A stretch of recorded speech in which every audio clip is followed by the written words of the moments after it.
여러분, 혹시 오늘 식탁에 노릇하게 구워진 고등어 한 마리 올리셨나요?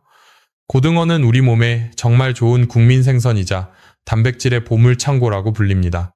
하지만 여러분, 제가 오늘 전해드릴 이야기는 조금 충격적일 수 있습니다.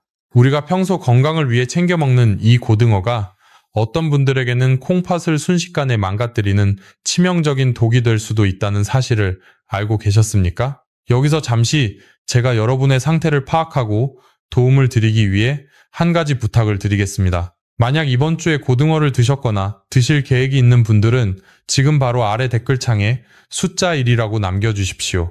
얼마나 많은 분들이 위험에 노출되어 있는지 제가 확인하고 맞춤형 정보를 드리기 위함입니다. 콩팥은 우리 몸에서 독소를 걸러내는 아주 중요한 필터입니다. 그런데 이 필터는 한 번 망가지면 다시는 되돌릴 수 없는 불치병과도 같습니다. 더 무서운 점은 콩팥의 기능이 80% 이상 사라질 때까지도 우리 몸은 아무런 신호를 보내지 않는다는 사실입니다. 여러분이 지금 건강하다고 자부하는 이 순간에도 여러분의 콩팥은 소리 없이 죽어가고 있을지도 모릅니다. 제가 오늘 이 긴급한 경고를 드리는 이유는 최근 저를 찾아오신 65살의 한 어르신 때문입니다.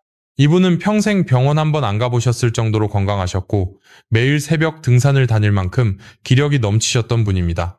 나이가 들수록 근육이 빠지면 안 된다는 소리에 이 어르신은 매일 아침 노릇하게 구운 고등어 반마리를 거르지 않고 챙겨 드셨습니다. 그런데 어느 날부터인가 이상한 증상들이 나타나기 시작했습니다. 처음에는 그저 피곤해서 그런가 보다 하셨지만 아침마다 얼굴이 퉁퉁 붓고 저녁에는 신발이 들어가지 않을 정도로 다리가 코끼리 다리처럼 부어올랐습니다. 밤마다 쥐가 나서 잠을 설치고 소변 줄기는 힘없이 가늘어졌으며 어느 날은 숨이 턱 밑까지 차올라 평지를 걷는 것조차 힘겨워하셨습니다. 결국 어르신은 한밤중에 호흡곤란으로 응급실에 실려오셨고 그곳에서 마주한 검사 결과는 참담했습니다. 신장의 기능을 나타내는 수치가 정상의 20% 미만으로 떨어진 급성 신부전이었습니다. 당장 혈액투석을 시작하지 않으면 내일을 보장할 수 없는 위급한 상황이었습니다. 어르신은 울먹이며 제게 물으셨습니다. 선생님, 저는 건강해지려고 몸에 좋다는 고등어를 매일 먹었는데 왜 제 콩팥이 이렇게 되었나요? 원인은 단 하나였습니다. 어르신이 매일 고등어와 함께 곁들여 드셨던 특정한 음식과의 잘못된 만남 때문이었습니다. 만약 여러분이 지금 이 순간에도 고등어는 무조건 건강식이라고 맹신하면서 습관적으로 이 음식을 같이 드시고 있다면 이 영상은 여러분의 남은 인생을 결정지을 마지막 경고가 될 것입니다. 아마 제 이야기를 듣고 조금 혼란스러운 분들도 계실 겁니다. 병원에 가면 고기보다는 생선을 드세요 등 푸른 생선이 혈관에 좋습니다 라는 말을 귀에 못이 박히도록 듣기 때문입니다. 맞습니다. 고등어는 분명 훌륭한 식재료입니다. 저는 오랫동안 자연의 식재료와 인체의 치유 능력을 연구해온 건강 전문가로서 오늘 여러분께 약 대신 생명을 살리는 밥상의 비밀을 알려드리려 합니다. 여러분, 콩팥은 침묵의 장기입니다. 기능이 80% 이상 망가질 때까지 아무런 신호도 보내지 않습니다. 지금 당장 아픈 곳이 없다고 해서 건강하다고 자만하지 마십시오. 여러분의 콩팥은 잘못된 식습관으로 인해 지금 이 순간에도 소리 없이 비명을 지르고 있을지도 모릅니다. 오늘 저는 앞서 말씀드린 어르신을 위험에 빠뜨렸던 고등어의 최악의 궁합, 세 가지와 반대로 죽어가는 콩팥도 되살려내는 기적의 섭취법을 모두 공개하겠습니다. 이것은 단순한 정보가 아니라 여러분의 건강한 노후를 결정짓는 생명줄과도 같습니다. 병원에 의존하지 않고 스스로 내 몸을 지키고 싶다면 지금부터 딱 5분만 집중해 주십시오. 본격적인 이야기에 앞서 우리는 먼저 고등어라는 생선에 대해 정확히 알고 넘어가야 합니다. 고등어는 예로부터 바다의 볼이라고 불릴 만큼 영양이 풍부하고 가격이 저렴해 우리 서민들의 식탁을 책임져온 효자 생선입니다. 특히 등푸른 생선 특유의 오메가3 지방산이 풍부해 피를 맑게 하고 뇌세포를 활성화하여 치매 예방에도 탁월하다고 알려져 있습니다. 여기까지는 우리가 익히 알고 있는 상식이며 방송에서도 늘 강조하는 내용입니다. 그래서 많은 어르신들이 건강을 위해 일부러 고등어를 챙겨 드시는 것입니다. 하지만 문제는 여러분의 나이가 60세를 넘어서면서부터 시작됩니다. 우리 몸에 노폐물을 걸러주는 정수기 필터 역할을 하는 콩팥은 나이가 들면 자연스럽게 그 기능이 떨어집니다. 통계적으로 60대가 되면 콩팥의 여과 기능은 20대의 절반 수준인 60% 이하로 뚝 떨어집니다. 이것은 자연스러운 노화 과정입니다. 마치 60년을 쓴 낡고 녹슨 정수기 필터와도 같습니다. 젊을 때는 무엇을 먹어도 쌩쌩하게 걸러내던 필터가 이제는 조금만 무리해도 구멍이 나거나 막혀버리는 상태가 된 것입니다. 이렇게 기능이 떨어진 콩팥에게 고등어는 양날의 검이 될 수 있습니다. 고등어에는 단백질뿐만 아니라 퓨린이라는 성분과 산성물질이 다량 함유되어 있습니다. 건강하고 젊은 콩팥은 이것을 아주 쉽게 걸러내고 배출하지만 노화된 콩팥에게는 이것이 처리하기 힘든 거대한 쓰레기 더미와 같습니다. 콩팥이 이 무거운 짐을 처리하느라 헉헉대고 있을 때 만약 여러분이 이 쓰레기 처리를 방해하거나 독성을 증폭시키는 최악의 음식을 함께 드신다면 그것은 불난집에 기름을 붓는 격이 됩니다. 결국 과부하가 걸린 콩팥 세포들은 견디다 못해 하나둘씩 파괴되고 염증이 생기며 돌처럼 딱딱하게 굳어가게 됩니다. 그렇다면 도대체 우리가 무심코 먹었던 어떤 음식이 우리 콩팥을 파괴하는 기폭제가 되는 것일까요? 지금부터 그 위험한 범인들을 하나씩 검거해 보겠습니다. 첫 번째 범인은 바로 등산 후나 저녁 식사 자리에서 흔히 볼 수 있는 아주 친숙한 조합입니다. 자, 여러분, 이제 본격적으로 우리 소중한 콩팥을 소리 없이 파괴하는 첫 번째 주범에 대해 아주 깊이 있게 이야기해 보겠습니다.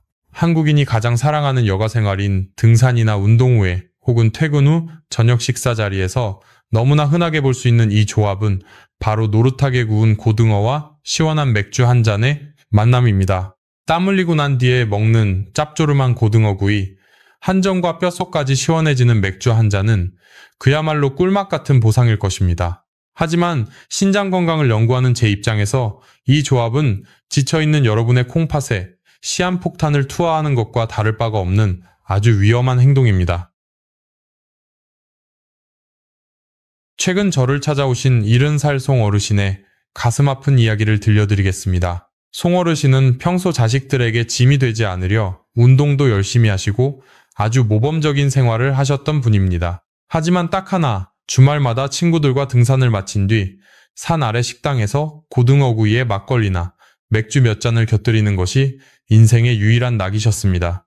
운동하고 먹는 건 살도 안 찐다며 호탕하게 웃으시던 분이었습니다. 그런데 어느 날 밤, 송 어르신은 발가락이 칼로 베이는 듯한 극심한 통증에 비명을 지르며 잠에서 깨어나셨습니다. 처음에는 단순한 통증이라고 생각하고 진통제로 버티셨지만 통증은 점점 허리 뒤쪽으로 올라왔고 나중에는 소변에 붉은 피가 섞여 나오기 시작했습니다.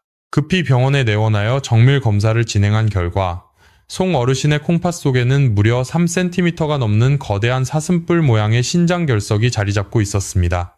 이것을 의학적으로는 녹각석이라고 부르는데 이미 한쪽 콩팥의 기능을 완전히 마비시킨 상태였습니다. 원인은 바로 고등어와 맥주 속에 들어있는 퓨린이라는 성분의 잘못된 만남이었습니다. 고등어는 등 푸른 생선의 대표 주자로 퓨린 함량이 매우 높습니다.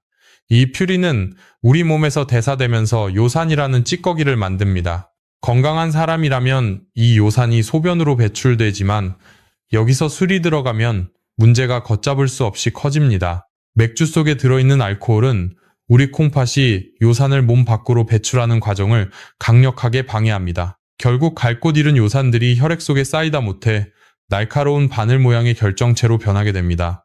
이 뾰족한 결정체가 관절에 박히면 바람만 스쳐도 아프다는 통풍이 되고 콩팥 속에 쌓여 돌처럼 굳어지면 신장 결석이 되는 것입니다. 송 어르신의 경우에는 수년간 이어진 고등어와 맥주의 조합이 콩팥 안에서 요산 수치를 지속적으로 높여 그것이 거대한 돌덩이가 되어 소중한 콩팥 조직을 매일 조금씩 갉아먹고 있었던 것입니다. 여기서 잠시 여러분께 여쭤보고 싶습니다. 만약 여러분이나 여러분의 가족 중에 밤마다 찾아오는 이 끔찍한 관절 통증으로 고생해 본 적이 있거나 혹은 주변의 통풍으로 고생하는 지인이 있다면 지금 바로 댓글창에 통증이라고 2글자를 남겨주십시오. 우리가 서로의 아픔을 나누고 기도할 때 치유의 힘은 배가 됩니다. 여러분의 솔직한 댓글이 비슷한 고통을 겪는 다른 분들에게 큰 위로가 될 것입니다. 여러분, 콩팥 속에 돌이 생기는 것은 단순히 아픈 것으로 끝나지 않습니다. 돌이 소변이 내려가는 길을 막으면 콩팥이 풍선처럼 부어오르는 수신증이 발생하고, 이는 곧바로 콩팥세포의 괴사로 이어져 평생 투석을 해야 하는 상황까지 치달을 수 있습니다. 송 어르신은 결국 한쪽 콩팥을 절제해야 할지도 모른다는 청천벽력 같은 진단을 받고 제 진료실 의자에 앉아 한참을 눈물만 흘리셨습니다. 선생님, 저는 그저 친구들과 즐겁게 식사한 것뿐인데 왜 이런 벌을 받아야 하나요? 라며 통곡하시던 모습이 아직도 제 가슴에 깊은 흉터로 남아 있습니다. 여러분, 지금 이 영상을 보고 계신 여러분 중에서도 혹은 주변 친구분들 중에서 고등어 구이를 드실 때 습관적으로 맥주나 술을 곁들이는 분들이 분명히 계실 것입니다. 이것은 결코 가볍게 넘길 일이 아닙니다. 여러분의 콩팥은 지금 이 순간에도 소리 없이 비명을 지르며 돌로 변해가고 있을지도 모릅니다. 여러분의 소중한 친구와 이웃들이 송 어르신과 같은 비극을 겪지 않도록 이 소중한 지식을 꼭 기억하셔야 합니다. 다음으로는 이보다 더 흔하지만 어쩌면 더 충격적인 두 번째 위험한 조합에 대해 말씀드리겠습니다. 자, 여러분. 우리는 앞서 맥주와 고등어의 잘못된 만남이 불러오는 끔찍한 통증에 대해 배웠습니다. 하지만 방심은 금물입니다. 지금부터 제가 말씀드릴 세 번째 이야기는 아마 오늘 내용 중에서 가장 충격적인 반전이 될 것입니다.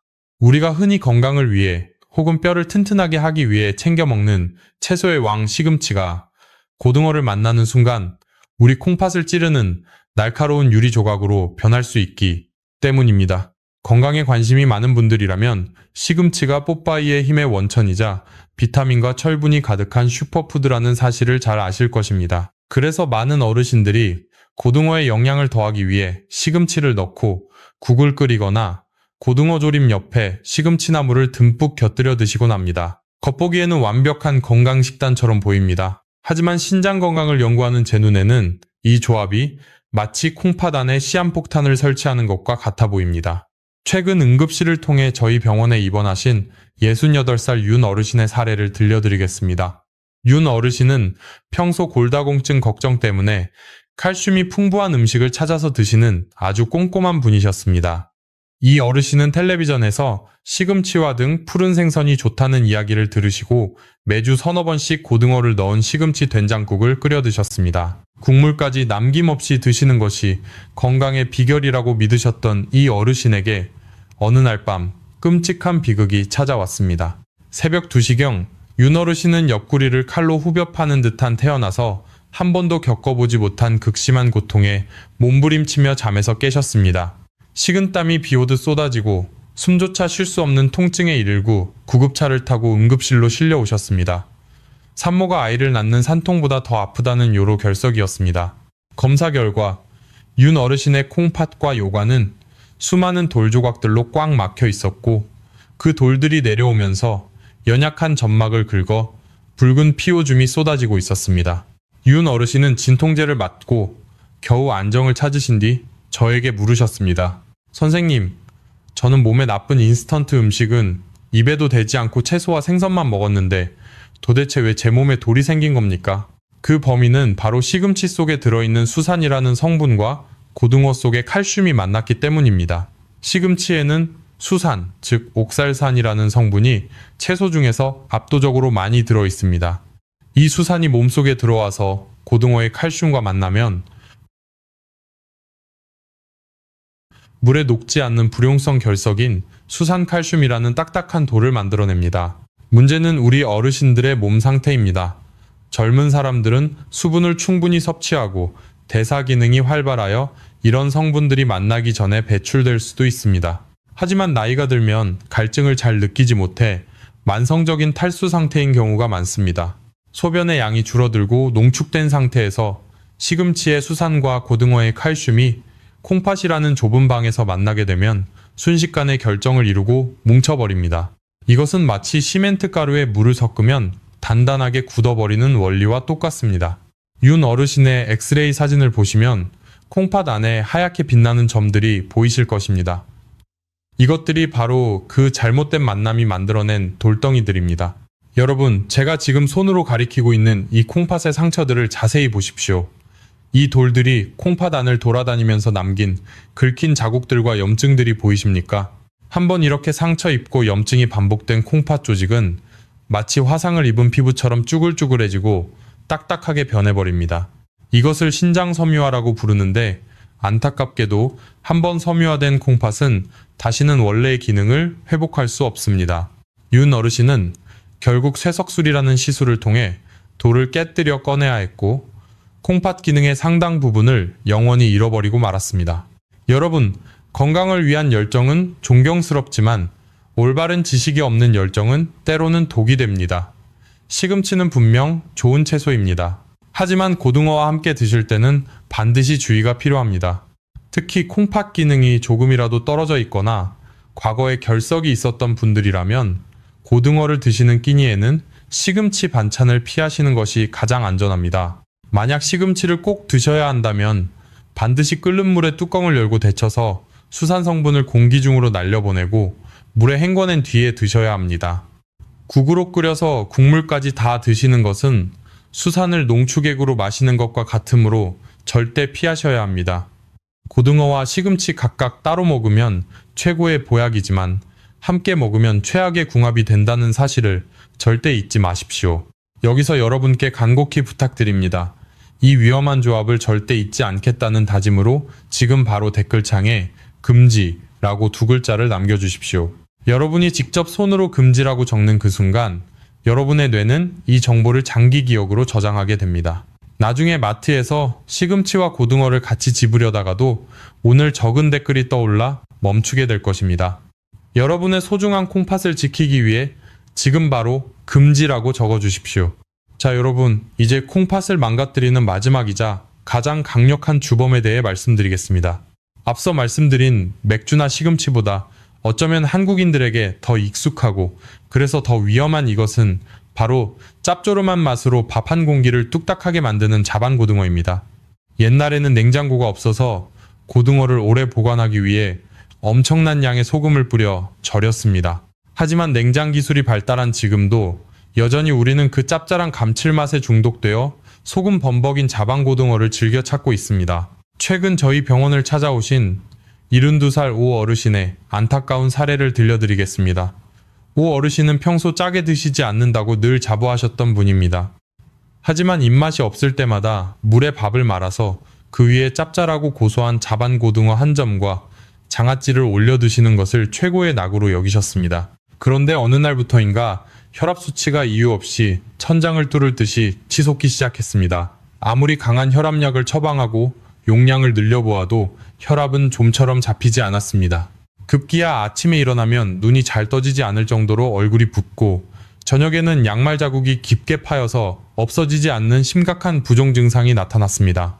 걱정스러운 마음에 진행한 정밀 검사 결과 오 어르신의 콩팥은 이미 딱딱하게 굳어가는 사구체경화증 단계에 깊숙이 접어들어 있었습니다. 그 원인은 바로 우리가 너무나 쉽게 생각했던 과도한 나트륨이었습니다. 우리 콩팥 속에는 사구체라고 불리는 미세한 혈관 뭉치들이 존재합니다. 이 사구체는 우리 몸에 노폐물을 걸러주는 아주 정밀한 필터입니다. 그런데 소금이 가득 절여진 자반 고등어를 지속적으로 섭취하면 혈액 속 나트륨 농도가 비정상적으로 높아집니다. 우리 몸은 이 높은 농도를 낮추기 위해 혈관 안으로 주변의 물을 미친 듯이 끌어당기게 됩니다. 이 과정에서 혈관 내 압력이 급격히 상승하며 가느다란 콩팥 혈관들을 사정없이 때리고 파괴하기 시작합니다. 이것은 마치 30년 된 낡고 녹슨 수도관에 아주 강력한 수압의 물을 멈추지 않고 계속 밀어넣는 것과 같습니다. 결국 견디다 못한 콩팥의 필터 구멍은 찢어지듯 커지게 되고 그 구멍 사이로 우리 몸의 면역과 기력을 유지하는 소중한 단백질들이 줄줄 빠져나가는 단백뇨 현상이 발생하게 됩니다. 여러분, 지금 당장 확인해 보셔야 할 것이 있습니다. 지금 바로 양말을 벗고 정강이 뼈 앞부분이나 발목 주변을 손가락으로 꾹 눌러 보십시오. 만약 눌러서 쑥 들어간 살이 금방 올라오지 않고 한참 동안 멈춰 있거나 양말 자국이 선명하게 남아 사라지지 않는다면 그것은 여러분의 콩팥 필터가 이미 비명을 지르고 있다는 아주 위험한 신호입니다.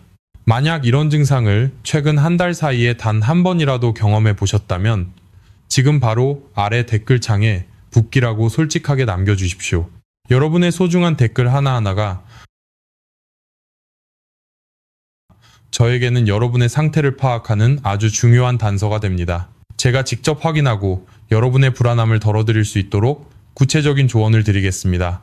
부디 이 신호를 무시하지 마시고 붓기라고 적어주십시오. 여러분, 앞서 말씀드린 자반고등어와 소금의 무서운 진실에 많이 놀라고 가슴이 철렁하셨을 겁니다. 하지만 병을 이기려면 먼저 내 몸 안에서 일어나는 변화를 정확히 이해해야 합니다. 많은 분들이 저에게 이렇게 묻습니다. 선생님, 저는 젊었을 때도 짠 음식을 많이 먹었는데 그때는 아무렇지도 않았습니다. 그런데 왜 이제 와서 갑자기 콩팥이 망가지는 겁니까? 그 이유는 아주 잔인하지만 명확합니다. 우리 몸의 간은 절반을 잘라내도 다시 자라날 만큼 재생 능력이 뛰어나지만 콩팥은 한번 죽으면 절대 다시 살아나지 않는 비재생 장기이기 때문입니다. 여러분의 콩팥 속 필터들은 평생을 사용해야 하는 소모품입니다. 나이가 들어 60세가 넘어가면 자연적인 노화로 인해 이 필터들이 딱딱하게 굳는 경화현상이 일어납니다. 마치 오래된 고무호스가 딱딱하게 굳어 갈라지는 것과 똑같은 이치입니다.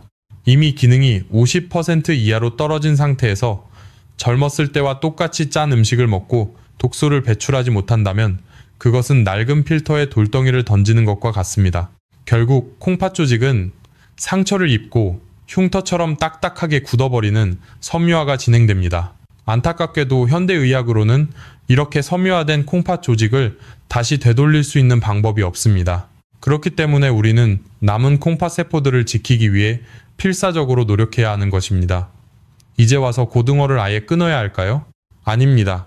고등어는 여전히 노년기 근육 유지에 필수적인 최고의 단백질 공급원입니다.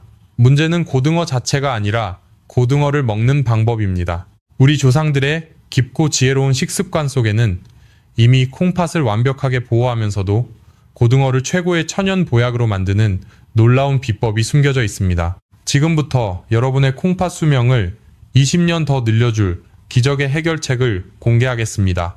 자, 여러분, 이제부터는 시장이나 마트에 가시면 고등어 옆에 놓인 이 세 가지 보석을 반드시 함께 장바구니에 담으셔야 합니다. 고등어를 독이 아닌 최고의 보약으로 바꿔줄 첫 번째 구원투수는 바로 가을무입니다.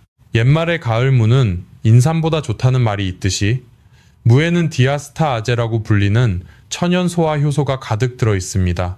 이 효소는 고등어의 무거운 단백질을 아주 잘게 분해하여 우리 콩팥이 해야 할 고된 노동을 대신해 줍니다. 마치 지친 콩팥에게 유능한 비서를 붙여주는 것과 같습니다. 고등어 조림을 하실 때 물을 고등어보다 2배 많이 넣고 바닥에 두껍게 깔아 푹 익혀 드십시오.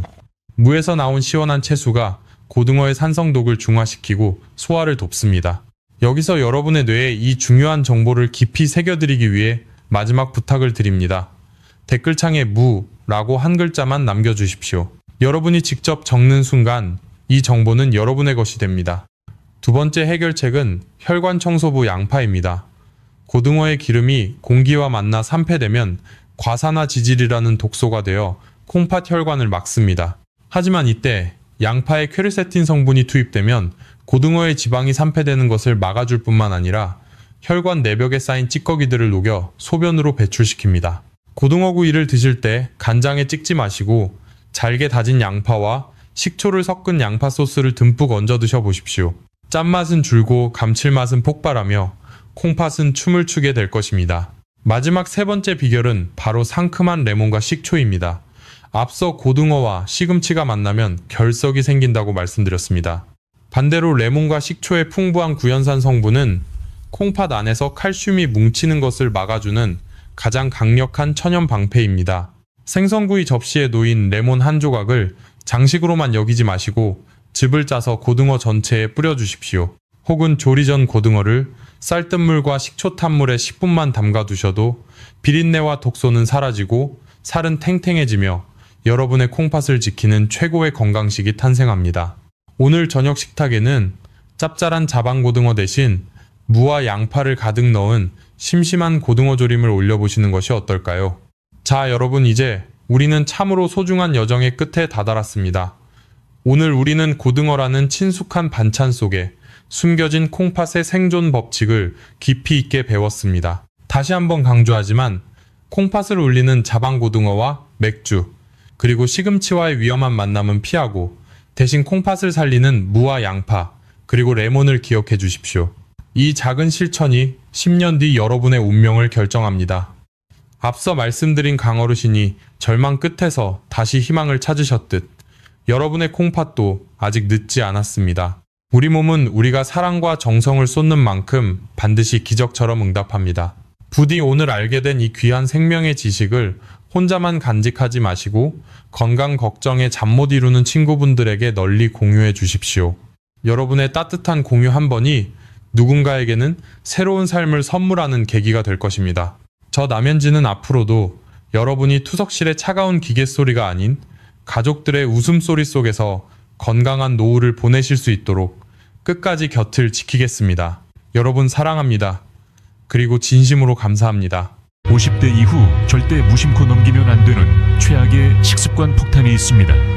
매일 아침 검은 콩을 챙겨 드셨는데도 콩팥 수치가 계속 나빠지고 계신가요? 혹시 이것들과 함께 드시진 않으셨나요? 제가 오늘 여러분께 말씀드릴 이야기는 실제로 30년 동안 환자들을 봐온 저 강민규 박사가 겪었던 가장 충격적인 사례입니다. 바로 저희 센터에 오셨던 70일 새 최연숙 할머님의 이야기입니다. 이분은 TV에서 검은 콩이 탈모에 좋고 혈관 건강에 좋다는 것을 보시고 그날부터 매일 아침 검은 콩 가루를 우유에 타서 드셨습니다. 무려 1년 가까이 딸이 사다 준 검은 콩을 거의 다 드셨을 무렵이었죠. 어느 날 다리가 심하게 붓고 소변에 이상이 생겨 병원에 오셨는데 혈액 검사 결과를 보고 저도 깜짝 놀랄 수밖에 없었습니다. 신장 기능 수치가 정상 범위를 훌쩍 넘어섰고 칼륨 수치도 위험 수준까지 올라가 있었습니다. 할머님은 이해가 안 되신다는 표정으로 말씀하셨죠. 건강에 좋다는 검은 콩을 매일 먹었는데 왜 오히려 콩팥이 망가진 거냐고요. 여러분, 검은 콩은 분명히 좋은 슈퍼푸드입니다. 하지만 여기에 생명을 위협하는 치명적인 함정이 숨어 있습니다. 아무리 좋은 검은 콩이라도 잘못된 음식과 함께 먹으면 단 하룻밤 만에 신장을 망가뜨리는 독이 될 수 있다는 사실을 아시나요? 실제로 50대 이후 한국인 노년층의 약 70%가 잘못된 조합으로 검은 콩을 섭취하고 있다는 조사 결과도 있습니다. 좋은 의도로 건강을 챙기려다가 오히려 소중한 생명의 필터인 콩팥을 해치고 계신 겁니다. 왜 이런 가장 중요한 정보를 아무도 경고하지 않을까요? 안타깝게도 의료계는 예방보다는 치료에 집중하는 것이 현실입니다. 저는 여러분이 병원 침대에 눕는 일 없이 스스로 건강을 지키시길 진심으로 바랍니다. 오늘 이 영상을 끝까지 보시면 검은 콩과 절대 함께 먹으면 안 되는 최악의 조합 3가지와 콩팥을 살리는 황금 조합 3가지를 명확히 알게 됩니다. 여러분의 생명을 구할 수 있는 정보이니 끝까지 집중해서 시청해 주십시오. 영상이 기대되신다면 지금 바로 좋아요 버튼을 눌러주십시오. 여러분의 클릭 한 번이 소중한 정보를 더 많은 분들과 나누는 선한 힘이 됩니다. 여러분, 최연숙 할머님처럼 매일 건강을 위해 검은 콩을 드셨는데도 왜 콩팥이 나빠졌는지 정말 이해하기 어려우시죠? 많은 분들이 검은 콩이 나쁘다고 오해하실 수도 있습니다. 하지만 아닙니다. 문제는 그 검은 콩을 무엇과 함께 먹었느냐에 있습니다. 마치 젊을 때는 괜찮았지만 나이가 들면서 완전히 다른 이야기로 바뀌는 것처럼 말입니다. 저 강민규는 지난 30년간 수많은 환자분들을 보면서 이 사실을 깨달았습니다. 저는 병원의 편이 아닙니다. 여러분의 건강과 생명을 지키기 위한 여러분의 편입니다. 왜 이런 가장 중요한 식습관의 비밀을 의사들이나 병원에서는 절대 알려주지 않을까요? 안타깝게도 병원은 환자분들이 많아야 수익이 나는 구조입니다. 예방보다는 이미 발병한 질환의 치료에 집중하는 것이 현실입니다. 하지만 저는 여러분이 병원에 가지 않고도 건강하게 오래 사시기를 진심으로 바랍니다. 지금 이 순간에도 모르는 사이에 잘못된 조합을 드시고 계실 가능성이 높습니다. 지금부터 그 숨겨진 진실을 하나하나 파헤쳐 보겠습니다. 자, 지금부터는 검은 콩이 왜 독이 되는지 그 생물학적인 이유를 정확히 짚어보겠습니다. 여러분도 아시다시피 검은 콩은 분명히 좋은 음식입니다. 검은 콩 100g에는 단백질이 34.7g이나 들어있고 안토시아닌이라는 강력한 항산화 성분이 일반 콩보다 4배나 더 많습니다. 탈모 예방에 좋은 시스테인 성분도 풍부하고 혈관을 튼튼하게 만드는 이소플라본도 가득합니다. 그래서 많은 분들이 건강을 위해 검은 콩을 드시죠. 하지만 여기에 생명을 위협하는 치명적인 함정이 있습니다. 아무리 좋은 음식이라도 잘못된 음식과 함께 먹으면 독이 될 수 있다는 겁니다. 특히 40대 이후에는 우리 몸의 소화 능력과 신장 기능이 서서히 떨어지기 시작합니다. 젊을 때는 문제없던 음식 조합들이 나이가 들면서 콩팥을 망가뜨리는 시한폭탄으로 바뀌는 겁니다. 우리 몸은 40세가 넘어가면 위산 분비량이 점점 줄어듭니다. 음식을 분해하는 소화효소인 펩신도 함께 감소합니다. 젊을 때는 검은 콩 같은 단백질 덩어리를 잘게 부셔 소화했지만 나이가 들면 이게 제대로 소화되지 않습니다. 그러면 장에서 미소화 산물이 발생하고 이것이 콩팥에 직접적인 부담을 주게 됩니다. 더 심각한 문제는 우리의 콩팥입니다. 콩팥 기능은 매년 약 1%씩 노화됩니다. 콩팥은 우리 몸의 정수기이자 필터인데 이미 노화로 인해 필터가 지쳐있는 상태인 겁니다. 이런 상황에서 젊었을 때와 똑같은 방식으로 혹은 잘못된 궁합으로 검은 콩을 섭취하면 큰 문제가 생깁니다. 단순히 속이 불편한 정도가 아닙니다. 잘못된 음식 궁합은 신장의 노화 속도를 10배 이상 가속화시킬 수 있습니다.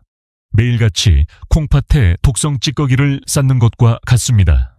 최연숙 할머님처럼 좋은 의도로 건강을 챙기려다가 오히려 콩팥을 해치고 계신 겁니다. 실제로 한국인 노년층의 약 70%가 잘못된 조리법이나 음식 궁합으로 검은 콩을 섭취하고 있다는 충격적인 조사 결과가 있습니다. 이제 그 숨겨진 독소를 만들어내는 최악의 음식 3가지를 정확히 알아볼 시간입니다. 여러분의 콩팥을 단 하룻밤 만에 위험에 빠뜨릴 수 있는 첫 번째 조합부터 공개하겠습니다. 자, 지금부터는 검은 콩의 좋은 성분들을 독소로 둔갑시키는 최악의 조합 3가지를 정확히 짚어드리겠습니다. 여러분은 이 조합들을 오늘부터 당장 식탁에서 분리하셔야 합니다. 이것이야말로 최연숙 할머님처럼 소중한 콩팥을 망가뜨리는 조용하고 치명적인 습관이기 때문입니다. 첫 번째, 우유나 치즈 같은 유제품과 절대 함께 먹지 마십시오. 아마 많은 분들이 아침에 검은 콩 가루를 우유에 타서 드시거나 검은 콩 두유에 우유를 섞어 드셨을 겁니다. 영양적으로도 좋고 맛도 괜찮으니 당연히 좋을 거라고 생각하시죠. 하지만 이게 바로 신장을 망가뜨리는 첫 번째 습관입니다. 왜 그런지 정확하게 설명드리겠습니다. 검은 콩에는 포스포루스 이라는 성분이 아주 많이 들어 있습니다. 검은 콩 100g당 인이 516mg이나 됩니다. 그런데 우유에는 칼슘이 풍부하게 들어있죠. 이 둘이 만나면 어떻게 될까요? 우리 몸속에서 인산칼슘이라는 물질이 만들어집니다. 이 인산칼슘은 물에 잘 녹지 않는 성질을 가지고 있어서 우리 몸에서 제대로 흡수되지 못하고 덩어리로 뭉쳐버립니다. 그럼 이게 어디로 갈까요? 바로 콩팥으로 직행합니다. 콩팥은 우리 몸의 정수기와 같은 곳인데 이런 녹지 않는 물질들이 계속 쌓이면 결석이 생길 위험이 높아집니다. 더 큰 문제는 50대 이후입니다. 우리 몸은 위산 분비량이 점점 줄어들어 단백질 분해 효소인 펩신도 함께 감소합니다. 젊을 때는 검은 콩과 우유를 함께 먹어도 어느 정도 소화가 됐는데 나이가 들면 이게 제대로 소화되지 않습니다. 그러면 장에서 미소화 산물이 발생하고 이게 부패하면서 가스가 차고 배가 더부룩해지며 신장에 지속적인 부담을 줍니다. 매일 아침 습관처럼 드신다면 신장 기능 저하라는 돌이킬 수 없는 결과를 초래할 수 있습니다. 두 번째, 소고기와 함께 절대 먹지 마십시오. 이건 좀 의외라고 생각하실 수 있습니다. 소고기는 단백질도 많고 철분도 풍부하니 검은 콩과 함께 먹으면 더 좋을 것 같죠. 그런데 정반대입니다. 검은 콩에는 피틴산, 파이테이테이라는 성분이 들어 있습니다. 소고기에는 우리 몸에 흡수가 잘 되는 햄철, C. 에이셰미 에이런 형태의 철분이 들어 있습니다. 문제는 검은 콩의 피틴산이 이 귀한 햄철 철분과 결합해서 흡수를 꽁꽁 묶어 방해한다는 겁니다. 한 연구에 따르면 피틴산이 함유된 음식과 함께 먹으면 철분 흡수율이 절반 이하로 떨어진다고 합니다. 특히 중년 여성분들은 폐경 이후에 철분 결핍이 오기 쉬워 소고기를 챙겨 드시는데 검은 콩과 함께 드시면 애써 먹은 철분이 몸에 들어오지도 못하고 그냥 빠져나가 버립니다. 게다가 소고기와 검은 콩 둘 다 단백질이 과다합니다. 50대 이후에는 한 번에 너무 많은 단백질을 섭취하면 신장에 부담이 됩니다.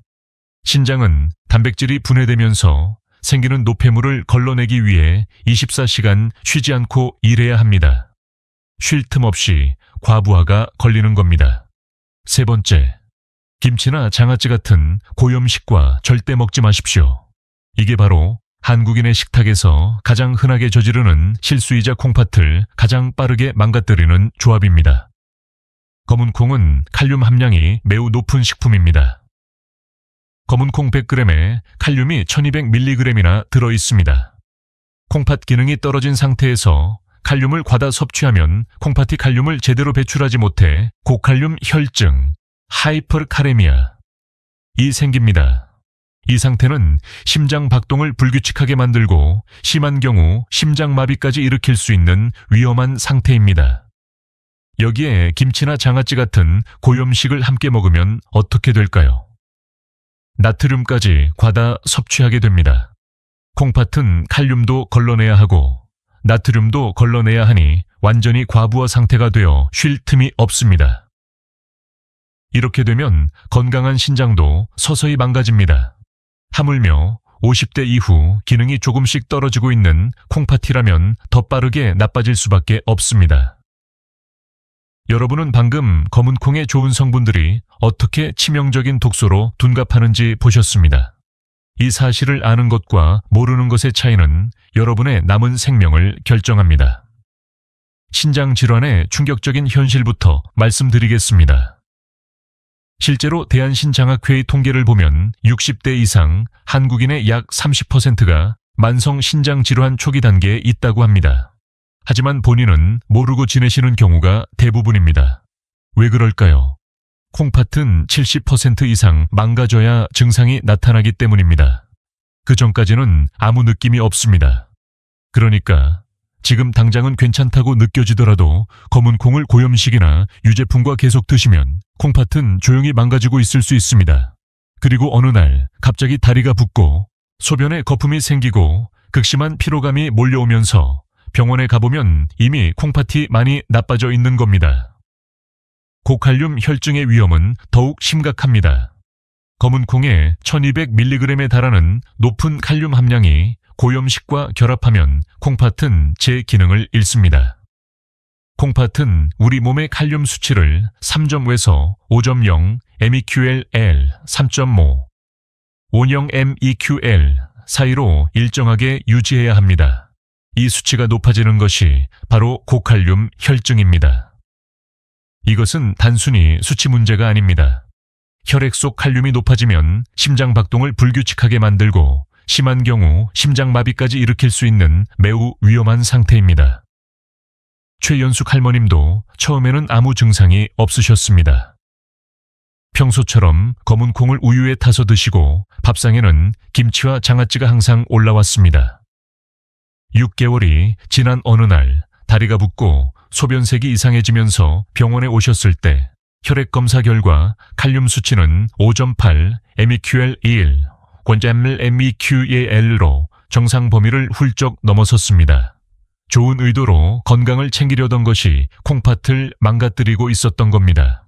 여러분, 정말 중요한 얘기입니다.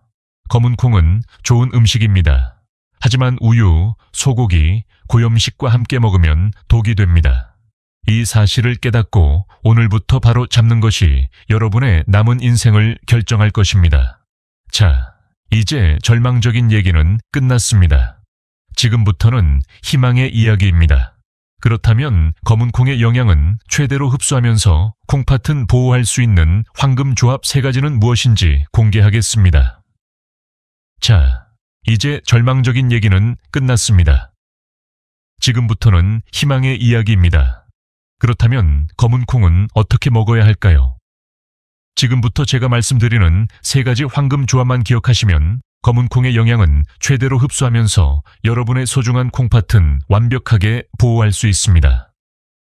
첫 번째, 황금 조합. 검은 콩과 달걀을 함께 드십시오. 달걀과 검은 콩, 이 둘은 환상의 궁합입니다. 왜 그런지 설명드리겠습니다. 검은 콩은 식물성 단백질이 풍부합니다. 검은 콩 100g에 단백질이 34.7g이나 들어있죠.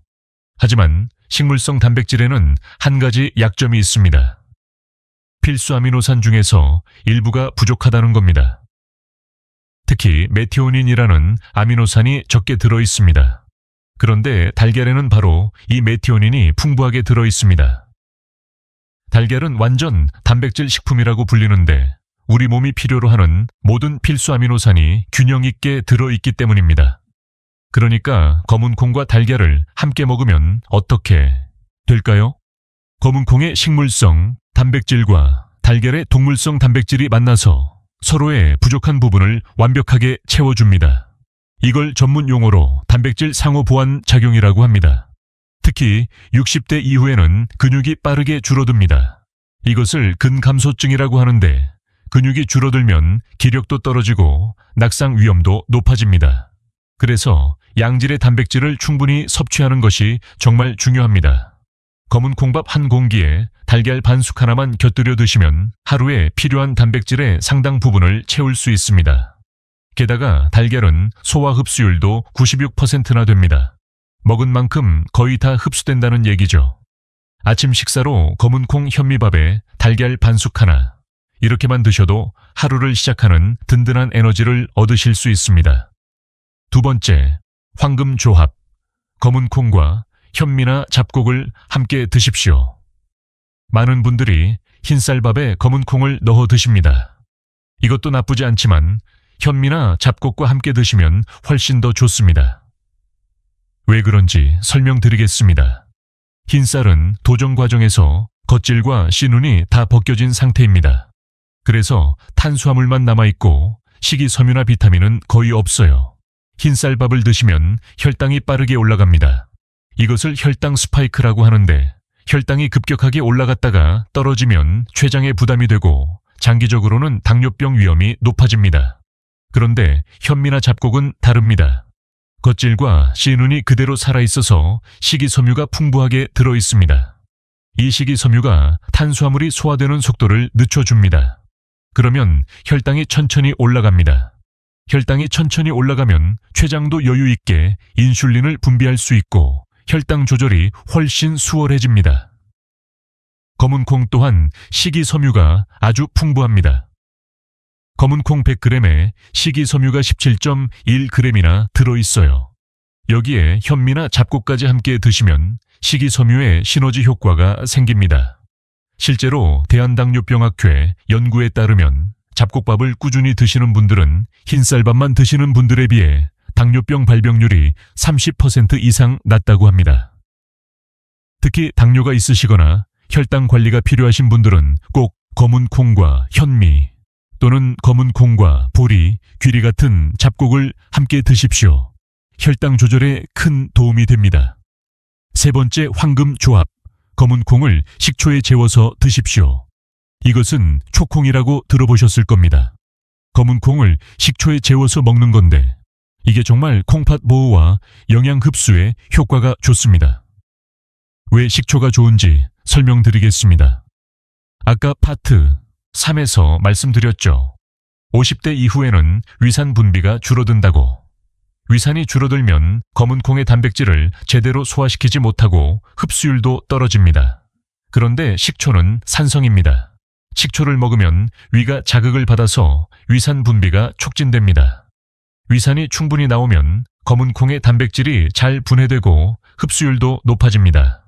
게다가 식초에는 초산이라는 성분이 들어있는데 이 초산이 혈당 상승을 억제하는 효과가 있습니다. 일본의 한 연구에 따르면 식초를 꾸준히 섭취하면 식후 혈당 상승 폭이 20% 이상 줄어든다고 합니다. 초콩 만드는 방법은 간단합니다. 검은 콩을 깨끗이 씻어서 물기를 뺀 다음 프라이팬에 살짝 볶아주십시오. 고소한 냄새가 나면 됩니다. 그 다음 유리병에 담고 식초를 검은 콩이 잠길 정도로 부어주십시오. 여기에 꿀이나 올리고당을 조금 넣으면 맛이 더 좋아집니다. 그리고 냉장고에 일주일 정도 재우면 됩니다. 매일 아침 공복에 초콩을 10알 정도 드시고 남은 식초도 물에 타서 마시면 소화에도 좋고 혈당 조절에도 도움이 됩니다. 이제 이 세 가지 황금 조합을 이용한 실천 가능한 하루 루틴을 알려드리겠습니다. 아침, 검은 콩 현미밥에 달걀 반숙 하나를 곁들여 드십시오. 여기에 된장국이나 미역국을 함께 드시면 완벽합니다. 단, 국은 싱겁게 끓이시고 고염식인 김치나 장아찌는 아주 조금만 드십시오. 점심, 검은 콩 샐러드를 추천합니다. 삶은 검은 콩에 방울토마토 오이, 양상추를 넣고 식초 드레싱을 뿌려서 드십시오. 비타민C가 풍부한 토마토와 식초 드레싱이 만나면 검은 콩의 철분 흡수율도 높아집니다. 저녁, 검은 콩 미역국을 끓여 드십시오. 단, 콩팥 부담을 줄이기 위해 소고기 대신 두부를 넣으십시오. 두부의 사포닌 성분이 미역의 요오드 과다 배출을 막아 갑상선 건강에도 좋습니다. 간식, 초콩을 10알 정도 드시면 좋습니다. 오후 3시쯤 출출할 때 초콩 몇 알과 호두 한 줌을 드시면 혈당도 안정되고 포만감도 오래 갑니다. 이 루틴만 지키시면 검은 콩의 영양소는 몸속 깊이 흡수되고 여러분의 콩팥은 건강하게 보호됩니다. 여러분은 이제 검은 콩을 도구로 만드는 최악의 조합 3가지와 약으로 만드는 황금 조합 3가지를 모두 아셨습니다. 이 간단한 원칙이 과연 실제로 효과가 있을까요? 지금부터는 여러분께 희망과 확신을 드릴 최연숙 할머님의 기적적인 회복 사례를 자세히 들려드리겠습니다. 아까 파트 2에서 말씀드렸듯이 71세 최연숙 할머님은 매일 검은 콩 가루를 우유에 타드시는 습관과 고염식 때문에 콩팥 수치가 위험 수준인 칼륨 5.8, MEQL-L, 5.8 MEQL까지 치솟았습니다. 할머님은 다리가 심하게 붓고 소변 거품이 많아졌으며 하루 종일 기력이 없어 힘들어 하셨습니다. 저는 할머님께 병원 약물 치료와 함께 오늘 여러분께 알려드린 식습관 개선을 강력하게 권유했습니다. 할머님은 처음에는 반신반의하셨죠. 30년 넘게 먹어온 김치를 안 먹는다고 콩팥이 좋아질까요? 라고 물으셨습니다. 저는 할머님의 손을 잡고 말씀드렸습니다.